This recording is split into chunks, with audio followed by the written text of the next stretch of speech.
Funsie. Hello. How's everyone doing today?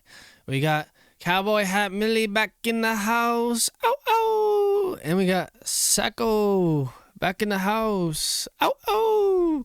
Dude, we're all together again. Bro, what's in your hand? What the heck? I definitely have the Ben Destroyer that I found today just ready. Yeah. So it's here. This so man stole my Destroyer. We'll talk about it later, but yeah. Crazy. But anyways, Vita Coco, how we doing?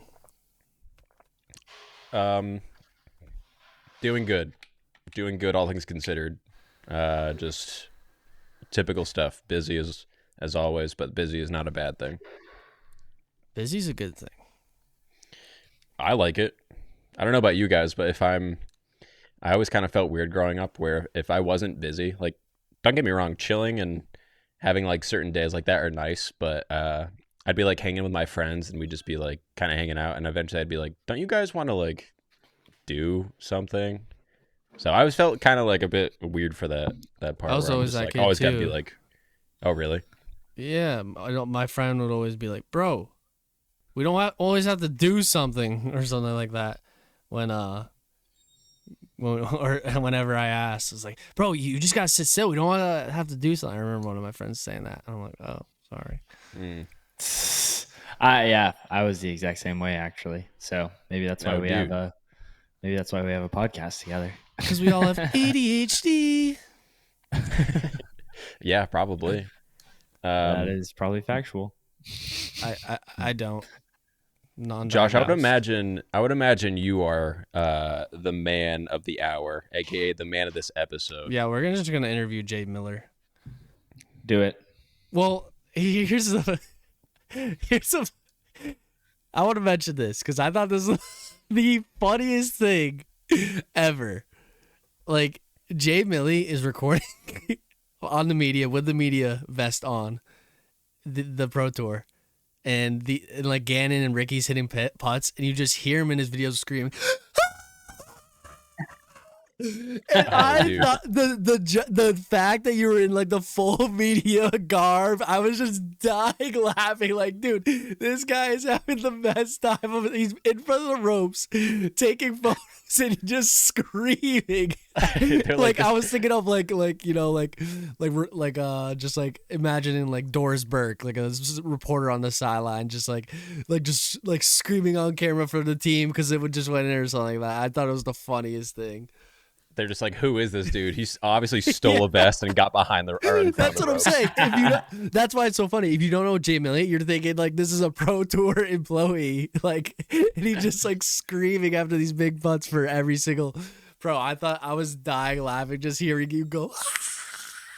Dude, that's hype. I didn't have the volume on when I saw your stories. Bro, that's where I messed up. He was lit.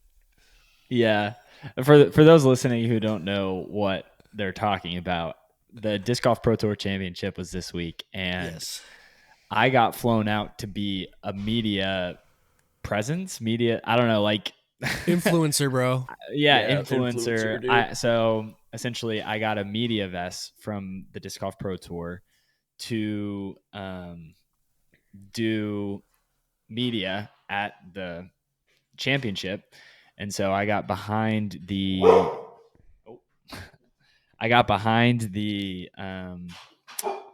Ropes, and I got to film everything, and it was just for my own channel, and I just have to give credit to the Disc Golf Pro Tour. So pretty cool. It was a lot of fun. And like Ben said, I was behind the ropes, and people were probably like, why is this guy behind the ropes? So it was just the fact that Ricky would hit a putt and then Gannon would hit a putt, and you're just it was just like I just thought it was awesome. So that was the main focus of the trip, is you going down there doing media coverage while simultaneously recording stuff for your own like whatever this ends up being, like this video. Yes. 1 second. I got to mute so you guys talk. Oh. Oof. Well. Look at Jay Millie looking in the sky. I wonder what he's thinking about. Man's pondering. He's like the thinker. Oh. The Jay Millie episode is put on pause. So I guess we can go over. So Yeah, yesterday, let's go over this disc. or I'm sorry, 2 days ago, my sister texted me asking if I wanted to play disc golf. So obviously I do anytime that I can. It's nice being able to hang out with her and do that. So I pulled a double yesterday so that I could take today off from my day job and go to play Maple Hill. And someone had just like gone by and I think they were like clearing discs out or something like that, because I happened to see one and I was like what the heck? And I see this green F2 destroyer and I was like, there's no shot. Because I had an F2 destroyer that looked exactly like this. So I'm like, let me check this. And what do you believe? Let me block that real quick. For viewers, Sir Spoony Pockets himself. Getting I was like, I found it. Hey man, if I checked 10 more of those discs or 9 more of those discs, I would bet that like 4 out of the 10 were Ben discs, because he unloads his bag on every hole. And one time I played with Ben and he's like, bro, I've got no discs. I was like for real? And he's like, dude, look at this. He had like probably 7 discs left in his bag. He's like, dude, do you have anything destroyer like that I can borrow? I was like, yeah, I got like a couple things, I guess. I was like, where'd they go? Dude. And I think, Ben, correct me if I'm wrong, I think you said that you were playing like one of the like what, buff or something like that, and you just kept throwing and like they would just like pop into water. Or yeah, you know what's crazy? Yesterday I was playing buff and I lost 4 of my staple discs trying to just in the water. I was just like, bro, and like 2 of them were just like dumb. Like it was mostly on hole 9, hole 9. Yeah, as you do. And then I threw a few fun shots, and then I went for my birdie attempt on my real shot and hit a tree, kicked into water. So I lost 3 discs there. And then hole 17, I lost my really good wraith that I've been bombing with. So that one's gone forever. So yeah, right now I'm pretty depleted. I mean, it's bad when I have to go to my trunk and I'm now throwing with a Clash Salt as my main distance driver, because like I just don't have that slot. But this is where this story comes into play, because whenever I lose my destroyers, I always know one will show up, because I've lost probably hundreds, and I know one is bound to show up, and it did. Hundreds today. Is crazy, dude. It showed up. Well, that might be an exaggeration, but I couldn't imagine it's under 50. Yeah. Hey, I mean, this feels like the perfect destroyer, and like good run of star. So yeah, let's get to the story, stable, because like glidey stable. I lose my good destroyer yesterday. I'm thinking, okay, one's gonna pop up, and then lo and behold, yeah, I end up finding it, and then I get over. We were just playing reds. Reds are like, that's a fun, like the shortest layout at Maple, and then we pass by hole 14 diamond, and I'm like, I gotta stop and try to ace with this thing with Ben's disc. Yeah, that's when I recorded that. And yeah, first try, almost. If I aced, would have been legendary, but I would have gave you the disc. Oh yeah. You also easily could have lost the disc. I definitely could have, but at that point, Ben, I love you. I probably would not have told you about the disc. I know. I know. I know that fact. That would have been a hilarious story to tell on the podcast and get Ben's reaction. Like a year later, I'm like, bro. So here's the thing: you do have my disc. You stole my disc. Yeah. I had a chance to give it back because I had my own lost discs that I was able to get back. I went to Maple today, by the way, to pick up that disc. To look. Oh, really? Yeah, that's why I knew it wasn't there. Yeah, that's my bad. Like I said, got it right here. So Sajko, 1, creates content with my disc by putting in treacherous waters. 2, doesn't return it. Yeah, that is true. But you will get it back. I know. I promise. I know. It'll be probably in like 3 months, but I know I'll get it back. More than likely. Yeah. Just next time you're at Maple, just drop it off. Well, that's why I stopped by today, because like being there for the MVP Open and stuff like that, and I know they're going to be closing before you know it. I was like, dude, we gotta get over there and make it up, man. Yeah, go make it happen. Anyways, Josh is back. Yeah, back to Yes. Jay Miller. Sorry for the intermission. I am if you're viewing this, I'm in my new house that me and my wife recently bought, and we are having a security system installed. So I figured I'd save you guys the trouble of hearing the drill as they put in a new fire or smoke detector. So Nice. But yeah, I condensed what I was going to say really down because that was going to happen. But yeah, so Vessi flew me out to the Disc Golf Pro Tour Championship. I got a media credential and a media vest, which essentially is kind of just like a more elite version of VIP. Like, Okay. I really couldn't do much more than like I was behind DGN. I was behind, I was in front of the spectators, and I could record with a camera, and I could, use the Disc Golf Pro Tour's footage in my video. But like, there's not really anything else past that. Granted, what I had was super sick, like Mhm. a ton of people. Well, first of all, a ton of people came up and were like, Jay Millie, love your stuff. And then secondly, a ton of people came up and were like, what are you doing? Actually? And well, they weren't like, what are you doing in a bad way? They were like, who are you? Like, why are you media? Blah, blah, blah. And I got to be like, oh, I make YouTube videos. And they Like were all staff or what? spectators? Why? Yeah, that was my question. Spectators. Sorry. Staff knew what was up. Like they weren't. That's so weren't interesting. surprised. I There never had actually a was single, one. Sorry. No, I was just gonna say I never had a single person like someone that's just going there for the event say that to me. It was mostly like PDGA guys being like, "You have to get behind the line," and then I was like, and then I'd show them my badge. They're like, "Oh, okay, cool." I'm like, "I get it. You're just doing your job." There's Did so you many have people. a bib or no? No, didn't have a bib. Ended up having this pass. Ooh. So that's what I had. But yeah, the bibs are nice. I mean, you can look from far away and be like, okay, that person is here for media. Yeah, the bib clutched up. I actually did have at the very end of the event, like the the operations lead. I think her name's like Christine or something. She came up to Jennings. me. Oh yeah. She came up to me Mm. and was like, "How did you get media?" And I was like, "I make YouTube videos." And she's like, "We give out media passes to YouTube creators." Oh no. and I was like, yes. Lightly offended. And I was like, please don't take it away from me. I want to do this again. And then she kind of just like wandered off. It was a very odd interaction, and it left me discouraged that I will ever get to do it again. No, it depends. You will. I mean, Christine's a content creator too. She has a podcast with Kona and Hannah Macbeth, the Party Podcast. Oh, So, cool. Yeah. Nice. Good for her. Once she sees how many subscribers you have, it's game over, bro. You should have flaunted this.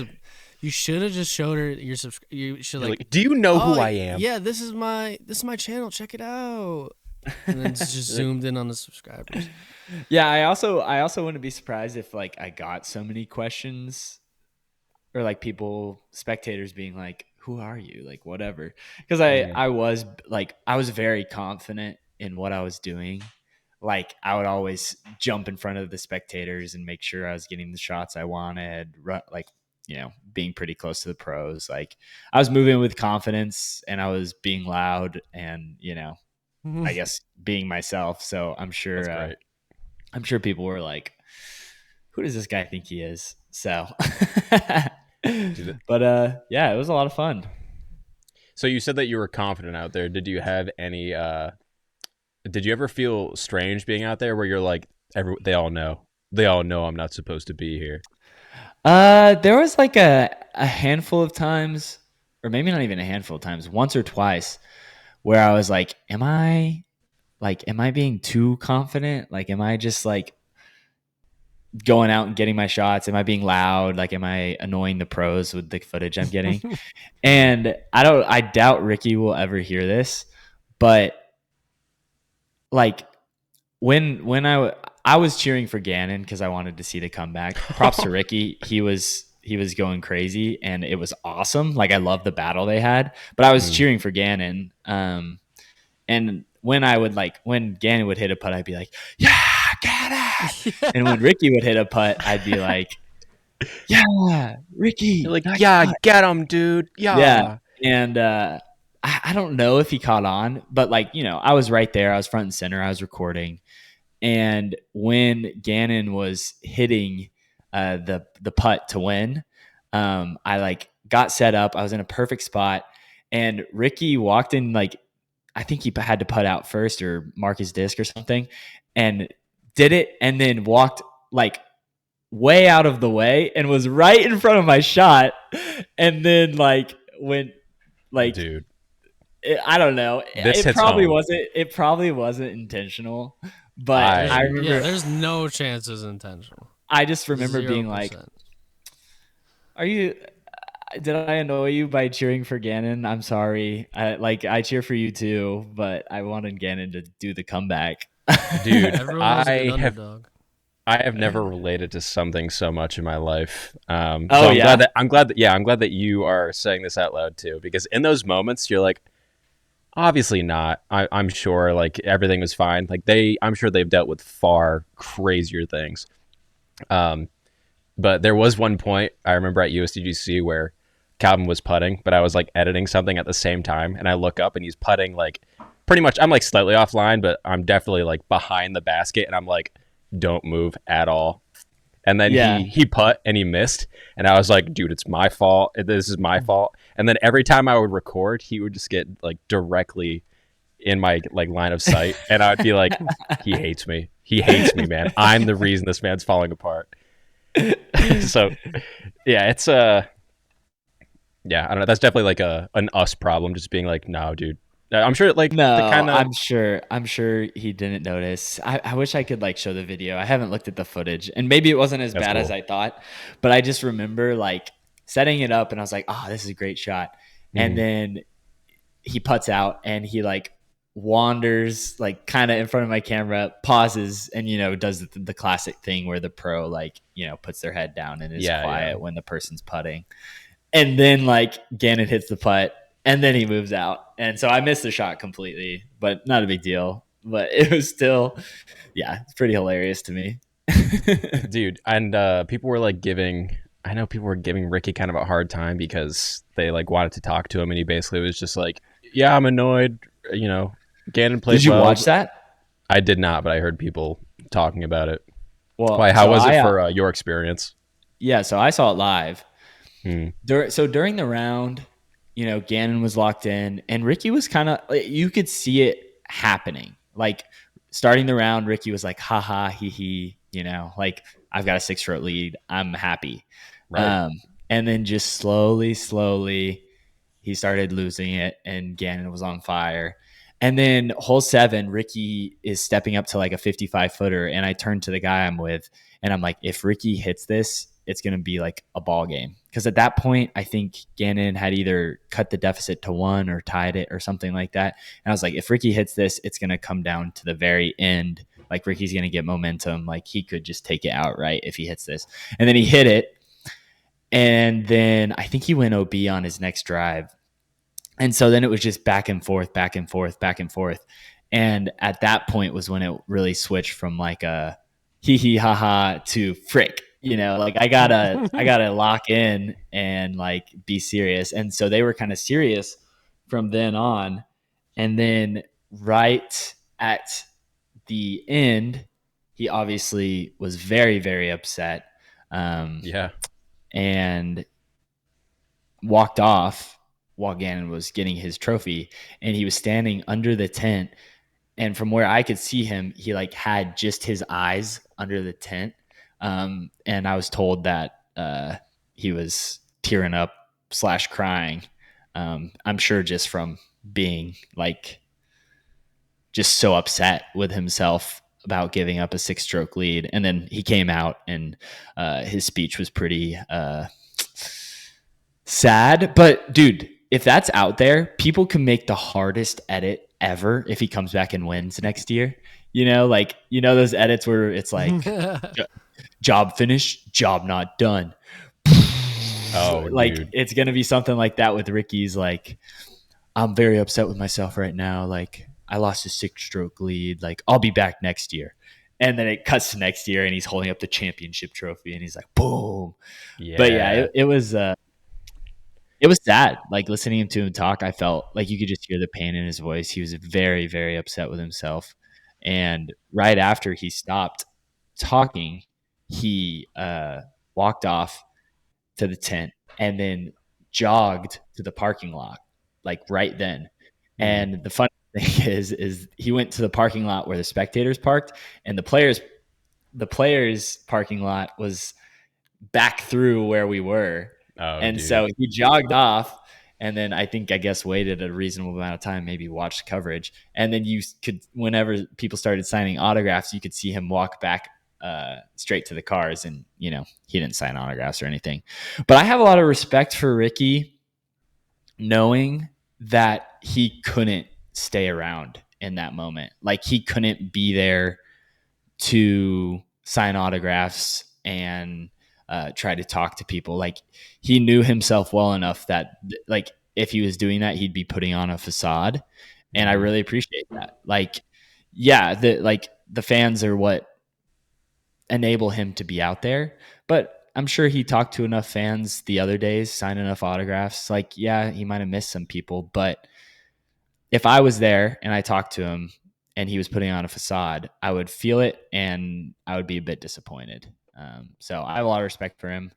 I think with how bad he started and how close it ended up being, I mean, I'm very impressed with how he played Mhm. on that last round. And I think he birdied like the last 3 or 4 holes to try to keep it close, and Gannon just one-upped him. And it was cool to hear Gannon be like, I came into this tournament with a 1-stroke lead because of how well I did all season, and I ended up winning by 1 stroke. And so Oh, he's like, tell me you recorded "What?" that. I did not record that, but Oh, I was like, "That's actually so sick." And he was like, "Yeah, so it mattered how much work I put in this season and how well I did this season because I won by 1 stroke, and that's the 1 stroke lead that I needed to win." that's So so I was cool. like, "Sheesh, that's pretty sick." I didn't even think about that. Did So you technically, him and Ricky shot the same tournament. He just played better over the season, so he won it. Mm, yeah, that's a good point. Did you ever have moments where you felt like you had to record everything, where you're like, you have no idea what could happen at any moment, like something crazy? Like, do you have regrets of things that at first you were like, yeah, I'm probably not going to record this, and then something crazy happened or something funny, and you're like, I wish I recorded that. Um, well, our style of content's so different, but yes, I recorded, like, I have so much footage to go through. So I Yeah. haven't mentioned this yet, but I have 2 full length videos I'm gonna post, and then like 2 or 3 shorts. Um, and so one of those full length videos is me playing the course. I got to practice it the day before, which is pretty awesome in the like tournament layout. It's actually so hard. I don't understand how they shot the scores they did. No Um, bogeys the last 2 rounds, right, or yeah, something like that. I don't understand. From Gannon and Ricky, that is.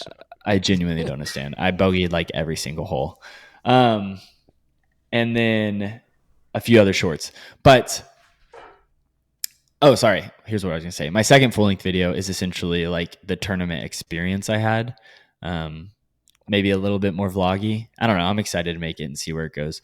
But for that, it was like following lead card, recording everything, following other cards, all that jazz. And so we caught a lot of tee shots, a lot of putts, a lot of in between moments. Um, and I would say I didn't really miss anything crazy that I wish I got. Hmm. Because I got Ezra throwing in from like 100 something feet the last round. Yeah, that I one would got have some hurt, of I those. bet. Yeah, I got some long putts, clutch putts from Gannon, clutch putts from Ricky.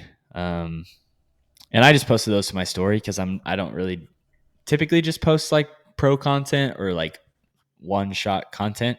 I wouldn't mind starting to do that. Hmm. But yeah, I guess my thing that I was upset about is I was filming horizontally, most of the time, and only did vertical when I was like, oh, I want to post an Instagram story about this or whatever. So I just have a lot of horizontal content and not a ton of vertical content. Granted, I don't know what I would have done with it, but would have been nice to have. Hey, yeah, how do you feel about that? Because I feel like horizontal is kind of like the safer option to go with, because in theory you could always like format that to work on vertical. But I know what you mean, like doing vertical, and like when you zoom in on vertical, it just looks so good. Like you can't capture that on the horizontal at all. Yeah. I feel like like with horizontal content, I've formatted shorts from my full length videos where I filmed horizontally, Right. and it works and it's fine.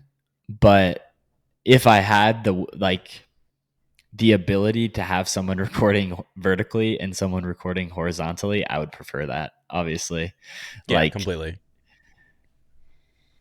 it's possible, but it's almost, in my mind, the shot has to be perfectly framed horizontally to still be able to be used vertically. Mm-hmm. That most of the time it's probably not even worth it to try to convert a horizontal video to a vertical video, unless it's like a crazy shot or perfectly framed that you don't have to do anything, or just a really good camera lens so everything's super crisp and it doesn't even look like you cropped in a ton. um so yeah, that's kind of how I feel. Sick. Well, did you yeah, so you got to do a couple of videos. Like what did you get to do I guess just for Josh down there? Like you got to go have fun, do some cool things, I imagine, right? Yeah, so my one video was play practice round, and I played that on Wednesday. So in terms of filming for that, it was pretty much done. And then for like the tournament experience, I wanted to go ask some questions at the press conference, and then I wanted to try to talk to some pros. There was a tournament course, or like a spectator course, Really? on the property, which was pretty fun. Um, and then like a few other random goals. And so one of my big goals was to talk to pros during the weekend, because I And how haven't was really that? had a ton of interactions with them. And so I actually caught Gannon after his press conference. Um, and he had like said hi to me before, and I know he follows me back on Instagram, so it was a little bit easier for me to like say hi because I kind of knew that he already knew me, Yeah, so it wasn't like completely. super awkward. So I kind of like interviewed him, talked to him for a little bit on camera, and then when we were closing, I tried to be like Jay Millie and G Burry, um, but instead of saying G Burry, I said Gay Burry. Um, Is that stay yo, that's staying in the edit or No, I'm not gonna post that because I don't even want to. I don't even want to tread the line of like being mm-hmm. insensitive. But it was kind of Mm-hmm. like it was J Millie and then G Burry, and so I kind of combined yeah, G you did a and mad J. gab word jumble. I get it. Yeah, and Oof. it was just super like, oh my gosh, only I would do this. I called him Gay Burry to his face on accident. So, Um, but it was pretty hilarious, and it was a lot of fun to talk to him. Um, and then, I mean, really outside of that, I didn't talk to a ton of pros. I was like walking by the pro area day one, bro, they're so and scary. like, yeah, they're really scary. And I was walking by the pro area. That was where the spectator course was, and I saw a bunch of pros warming up, like Simon, Paul, like a bunch of big names. And I was grabbing the discs that I had thrown, and Paul Macbeth starts like walking his way towards me, and I'm like, oh gosh, like did I grab one of his discs on accident? What's going on? And he's like holding his phone, he's like on FaceTime, and then like I think he's just gonna walk past me, and then he like gets right next to me and like turns to FaceTime, so it's like me and him, and it's Dylan Cease on the phone. Do you guys know who Dylan Cease Yeah. is? No. Yeah, he's like a MLB pitcher, and What? he was like, Dylan, I've got your favorite YouTuber here. Like, Jay Millie. Oh, And that's I was so like, cool. what is going on? Bro, that I is didn't say that, but wild. I was like, hey, what's up, Dylan? I'm sorry you guys got knocked out of playoffs. And then like proceeded to have a conversation with Dylan for like a second or two. And Oh, then it's he so hung cool. up. And then I talked to Paul for like, I don't know, not long, 30 seconds, a minute.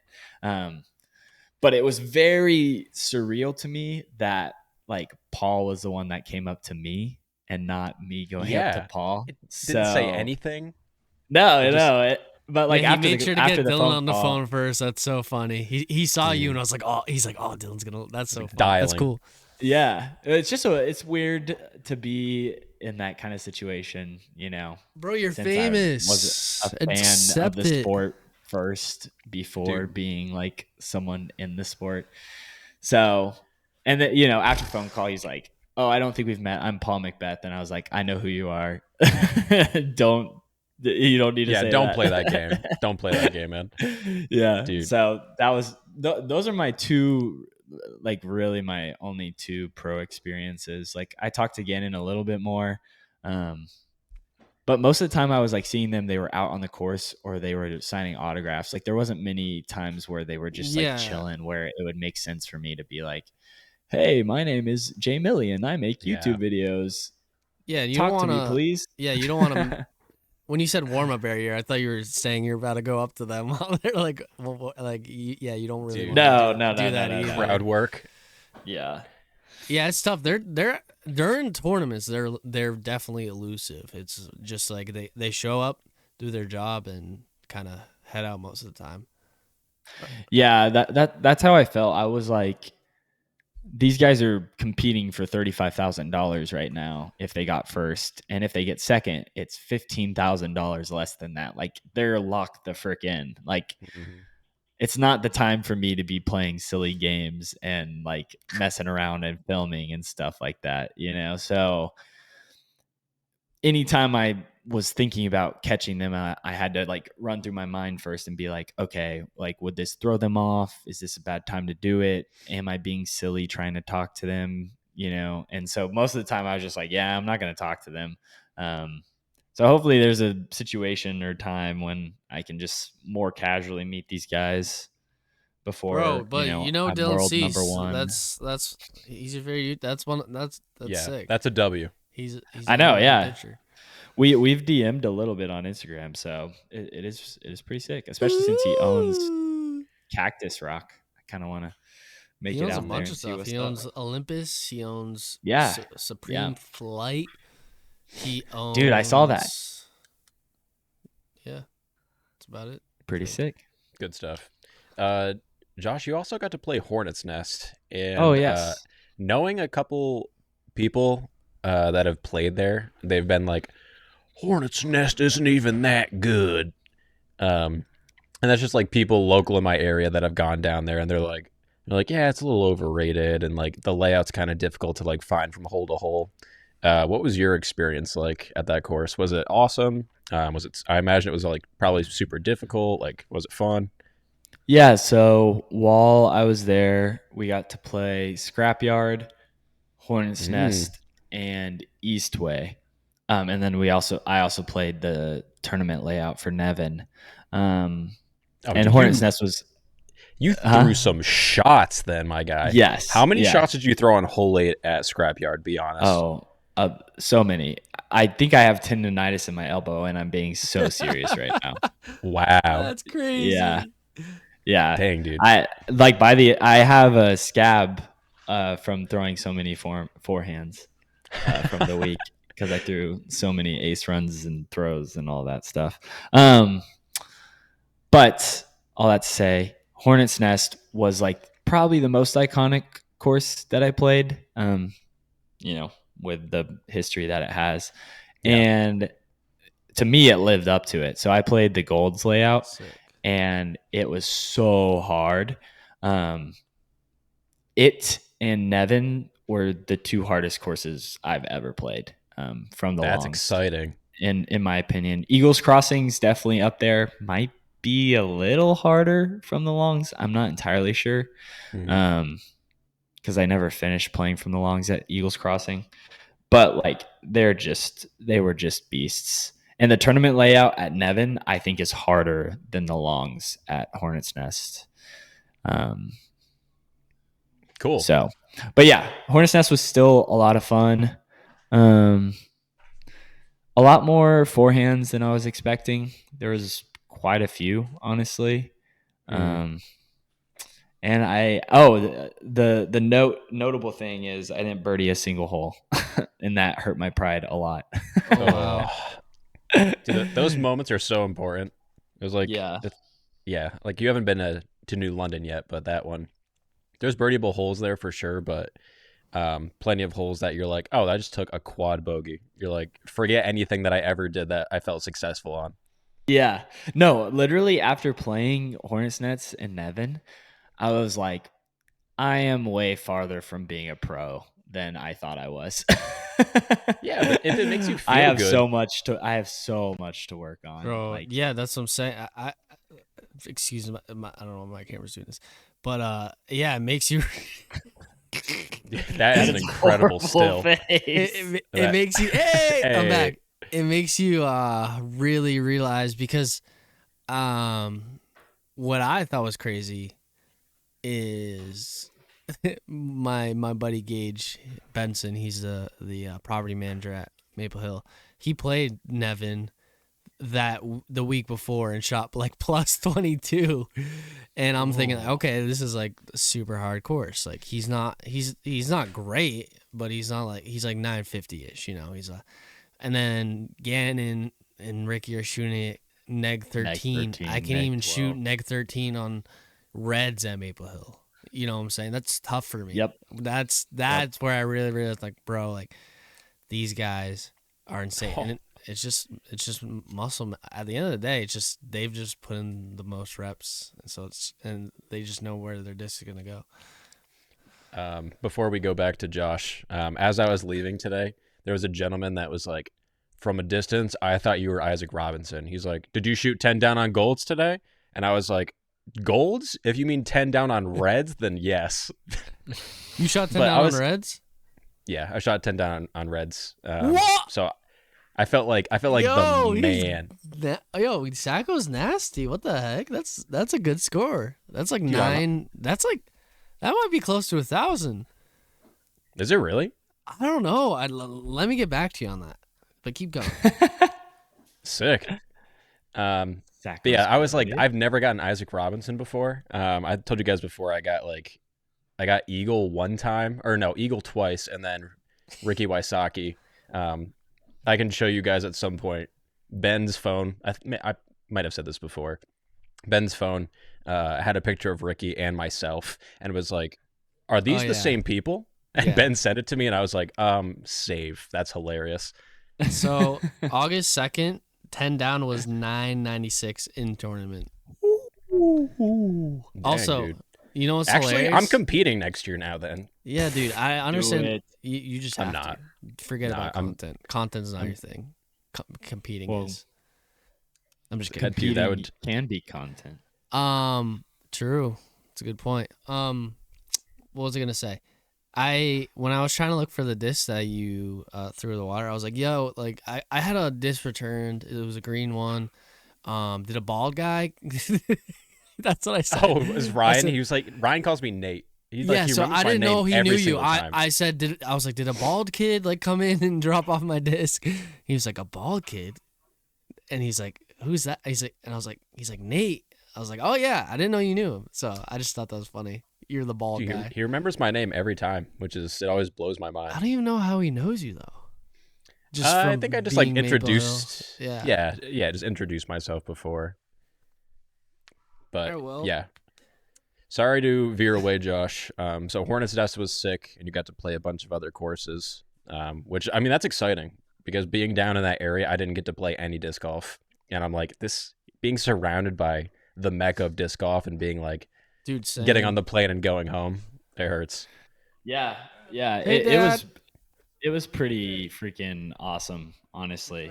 Ooh.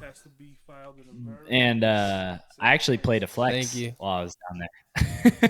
Bro. Yeah, at which course? Eastway. Oh, that one was at Eastway? Okay. Yeah, and so I was filming my video, and a guy that I know in the area, his name's Austin. Um, he's commented and DM'd me a few times about disc golf, and so we've just Cool. known each other. He was running a flex on Saturday, and Saturday I wake up and I had already known about it, and I wasn't planning on playing. And then I was just kind of like, okay, I've got the itch. And so I convinced the guy that was with me and a guy we had met at the tournament to play the flex. And so we just showed up, played the course blind. That course was awesome. It was really easy, honestly. I was shocked after seeing like Joseph play it so many times. I just thought Joseph was goated, but it's just an easy course. And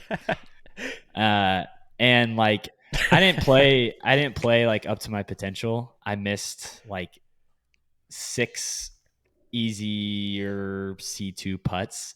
I shot like, I don't know. I think I finished -1 with like a million missed birdie putts and 2 double bogeys and a bogey. And it was like 958 or something. And I was like, oh my gosh, are you kidding me? Like I just played the worst disc golf I've ever played and I shot 960. This course is cheese. And so I was like, well, I wish I could play it again and actually hit my putts and stuff, and I would have shot 1050. It is crazy what happens like seeing a course on video compared to where you go there. It just happens all the time. I even still will look at videos of hole 14 golds at Maple Hill and be like, that doesn't actually look too bad. And then like standing there today, you're like, this is the most terrifying hole I've ever seen in my life. It's every so single true. time. It's like when you watch a pros play a hole, you're like, that course is easy. Like when I was watching them live play Nevin, I was like, oh, this place is easy. and then I would remember and I'd look, or sorry, not easy, but like doable. And then I would remember when I played it and be like, wait, never mind. This is impossible. What are they doing? How are they so good? Yeah. But then it's also the opposite where sometimes it's like an easy course and it looks impossible. And then, you show up and it's actually easy. Dude, so. Falling Creek down in Lynchburg, Virginia, or I guess it's Bedford, Virginia. Anyways, that course always looks so far. Anytime that I've seen like Foundation play there in the past, and then you go there and you're like, this course is soft. Wait, when did you? You went to Lynch. I forgot you went. Yeah. So, yeah, it's really interesting how that effect happens in either direction all the time. Yeah, for sure. I have a topic. If you guys are done asking me questions about Disc Golf Pro Tour Championship. Yeah, let's go to it. I guess. Well, if you have more questions, I'm happy to talk about myself. I love doing that. No, I was just being. I do this all the time where I'm about to make a joke that it's not actually me saying a swear, but it. Anyways, yeah, go on. All right. Have you guys seen Foundation's new video? Reality show. No. Yes. I did. I saw the thumbnail. I did actually watch it last night. No, I'm not in it. They invited me, but I couldn't make my timetable aligned. It would have been fun to do it. Hopefully they do it again and I can go. I was interested to hear your guys' thoughts on, I guess, Ben, you can just talk about the general concept of like a reality TV show in the disc golf world. And Sajko, I guess since you watch it, I've watched it as well. I'd be interested to hear what you think. You watched the whole episode? When they're voting someone off, I'm at that part. I watch them play disc golf, but I haven't seen them vote. That's where I stopped as well. I got to. Okay. So that's kind of a funny coincidence. So okay, thoughts. I think the idea is great. I mean, it seems like a very successful series for them. So to take that the next step, I think it just makes sense to do. Watching it, I think it's entertaining. Like the idea of it is so genius, and I don't know. Sometimes it just felt like Brody was. That's the thing about Brody. I never know if he's like acting or if he was like genuinely him. But sometimes it felt like super over the top, and everyone else is just like they're quiet, sort of, and you're like, Yeah, I just felt like a little bit much sometimes. You're like, this is just like a little show that you're doing. I don't know. Yeah. My feelings are kind of similar to yours. I think the idea is there. Like, I think the concept of imposter disc golf is awesome. They saw that it was successful, so they thought, oh, let's do a reality TV show with a big sponsor and money. And so they got Prodigy Disc to sponsor it, and I think some smaller sponsors. And I think that's a great idea. How I think they could improve is doing what reality TV does, where after the episode is done, after they're done filming the actual reality, they take the contestants into like a green room and they record them and are like, how are you feeling at this point? How are you, like, what was going through your head at this point? And the contestant walks them through it, like they're in the moment, and then they can cut in that little like static shot of them talking about what was going through their head in that moment. And I think they kind of tried to do that, but they were doing it while they were still at the course. And I just think if they would lift, like take on a higher lift for the editing, for the filming, for the production, it would be much better. And from an outsider looking in, it just feels like they didn't want to take on that higher lift. And I think if they could take on the higher lift, it would really, really up the production value and really make it feel legit. Well, Because I think the concept is there. Like, I just don't think they also spent enough time like building up the personality of each character before we saw them playing disc golf. Like if they spent the first 15 minutes with everyone meeting at the Airbnb the night before and like, I don't know, they play some icebreaker or something like that to get to know everyone. I don't know. I think they could focus a little bit more on the stories that literally unfold real time. Like in that video, Brody has beef with the overthrow guy, Josh. Like I think if they had some cutaway shots of them talking about it after, that would be hilarious and make it like we would know what they're thinking, and it could even make the beef more beefy. Was this real beef So, or just kidding beef? dude, that's what we're talking about. It kind of felt real, in my opinion. I don't know how you felt, Sajko. Yeah, it did feel real. About what though? I need like a cliff notes of like what are they beefing about? Okay, I'll hit you with it. Yes. So they get thoughts. They get to hole 2 at is it Liberty? Is that what the course Liberty is? East. Liberty East. They get to hole 2. Josh is up first, and he goes to throw a sidearm roller, and automatically Brody's just like, like hands in the air, just like, what the? That is not the play. So he's like, he's the imposter. So it all started there, and so he basically honed in on Josh anytime that he did anything, and it got to the point where he's, just like all over him. I mean, really, you're like, what could have happened that really made it that big of a deal? And that's pretty much the trite extent of it. Yeah, it was like the next hole when Josh was throwing, Brody was like, he's the imposter. Like, why is he even throwing that? That was so bad, blah, blah, blah. The next hole, he's like about to throw a shot, and Brody's like, why are you throwing that? You're the imposter. And then it kind of comes to a climax on like hole 5 or something. And like Josh hasn't even like lined up his shot or something. And Brody's like, I don't know, getting real mad at him. And then Josh is like, oh, Lord Brody, like, I have to please Lord Brody. And then like it just kind of felt legit. Like it kind of seemed like every other guy was like, oh, haha, like let's just laugh and move on. Yeah, everyone got uncomfortable for sure. I think he made a great point. It also might be just they might just trying to be like the Real Housewives. They might be just leaning into like, I'm sure we gotta make this like completely like dramatic, like an actual reality show, right? Yeah, I think you made a really good. That. Yeah, I think you made a hilarious.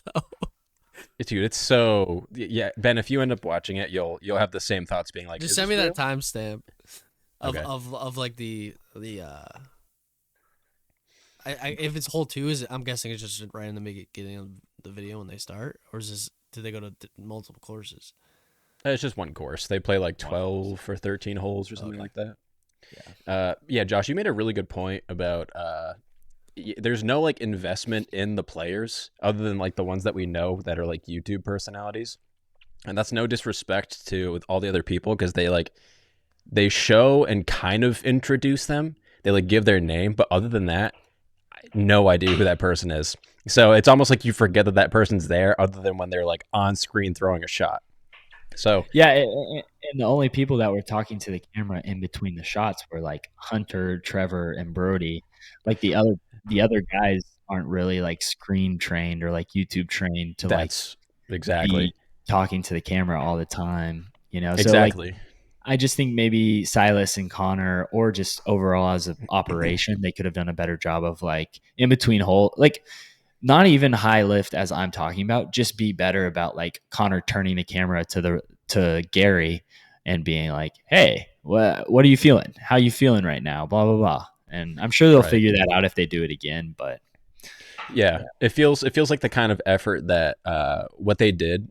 I'm sure they're really proud of, and it's a good product. But I'm sure if they did it again, they would know what to do different, kind of like what we're talking about.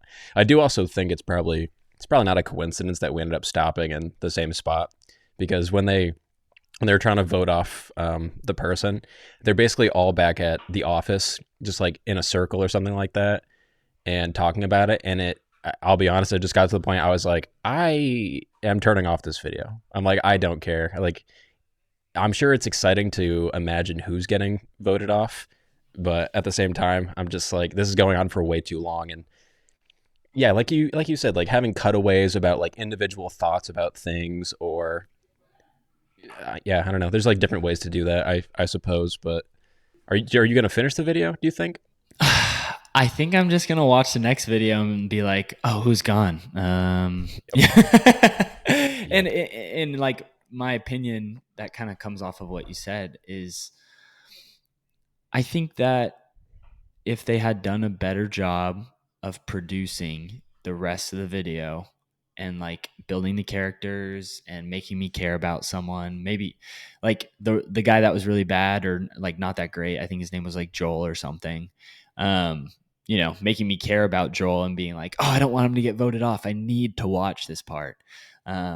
And I feel like also a lot of reason that people watch them is for the personalities, but also because they're playing disc golf. I think a lot of people watch disc golf content because they're essentially living vicariously through whoever is making the content and just like wanting to watch disc golf because they can't play right then. And so once the disc golf was done, I didn't have as much of a reason to watch the video anymore. So maybe they could have set it up where, you know, I don't know, something like maybe it's just 1 minute. You know, if I saw there was 1 minute left in the video, I would watch, but there was 15 minutes left or something. So I was like, okay, maybe I won't. So here's what I would say. I think reality TV has a formula, and it takes a lot to produce it, like a lot, and a huge like staff and cast that they just don't have access to. So I think that's why it probably, because like you gotta know the formula. Oh, wrong one. You gotta know the formula of reality TV, of just like the setup, and they were just doing it out of fun. So I don't blame them that.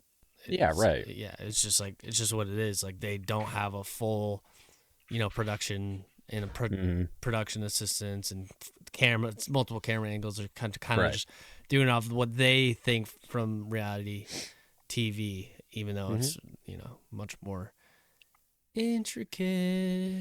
Yeah, I think it was Joel that Josh mentioned as being like the person that wasn't that good, and if that is like the person that he mentioned, I think even if someone like that, where we don't know who they are, if there was backstory and they introduced him as kind of like the underdog, or someone that he's like, "Hey, I'm Joel, like I'm just guessing," or like making up some random narrative. It's just like, "Yeah, I don't really get to play too often," or something like that, but I'm happy to be here, and yada yada. Yeah, so like when he's throwing every shot, you're like, "Oh man, I want him to stick around." Like he wants to be here, but he's like, maybe it doesn't have like the highest skill level, and you just it gives you something as opposed to just watching a shot for what it is. Yeah.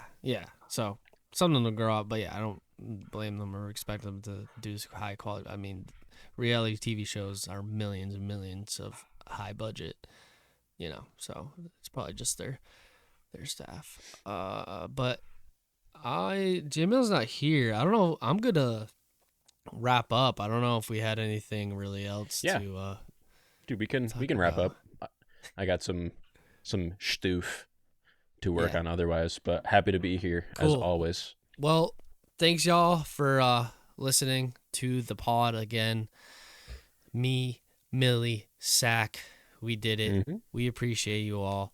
And if you already haven't known, our recording schedules are different. We're gonna get a video out or a podcast out every week. It's just different because Jay Millie has to go into the office now. So if he's not available some days, then nothing we can do. So thanks for bearing with us, and we hope you enjoyed this episode of Funsie. And now it's the off season. Not that that's really going to affect our show too drastically, but we'll have to be extra creative. A little more goofy, a little more zany, a little more like cuckoo, woohoo, Yeah, I got some ideas. I'm sure these guys have some ideas of cool stuff that we can try with each episode. So tune in then. Funsie. Josh is still not Josh here. is out. Josh left for some reason. Bye. Sick.